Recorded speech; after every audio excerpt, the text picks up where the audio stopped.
Hey everyone, and welcome back to the channel. Have you ever looked at your calendar and wondered, where did this thing even come from? It feels so permanent, so official. But the story of how we organize our days is a wild ride through human history, full of observation, mistakes, and brilliant corrections. Let's rewind the clock way back. For our earliest ancestors, time wasn't about minutes or hours. It was about survival. The most reliable clock they had was hanging right in the night sky, the moon. Its phases, from new to full and back again, were predictable and easy to track. Many of the first calendars were lunar, based on this monthly cycle. It was great for short-term planning, like knowing when to hunt or when tides would be high. But there was a problem. A lunar year, which is about 354 days, doesn't quite line up with the solar year, the 365.25 days it takes for Earth to orbit the Sun. This meant that over time, the seasons would drift.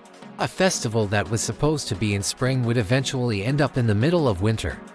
Not ideal for planning harvests. This is where the ancient Egyptians came in.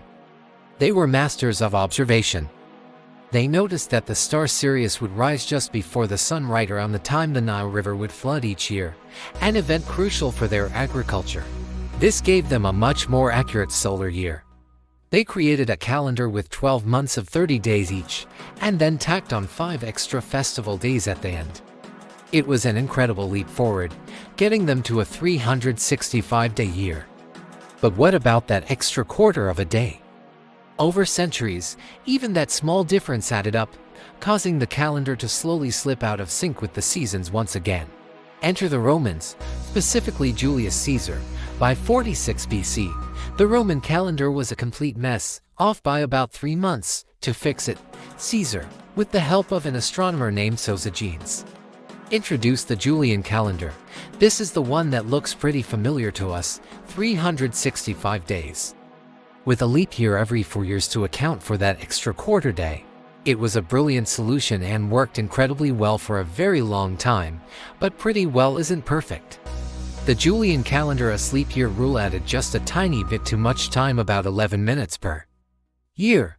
It doesn't sound like much, but after more than 1,000 years, those minutes added up to about 10 extra days. By the 16th century, the spring equinox was happening 10 days earlier than the calendar said it should, which was a big problem for the Catholic Church, as it messed up the calculation for Easter. So, in 1582, Pope Gregory XIII stepped in to make the final major adjustment. The reform was twofold. First, they just skipped 10 days to get the calendar back on track. Imagine going to sleep on October 4th and waking up on October 15th. That's exactly what happened in several countries. Second, they refined the leap year rule. A year is a leap year if it's divisible by 4, unless it's a century year, like 1700 or 1900. Those century years are only leap years if they're divisible by 400. That SY 2000 was a leap year, but 2100 won't be.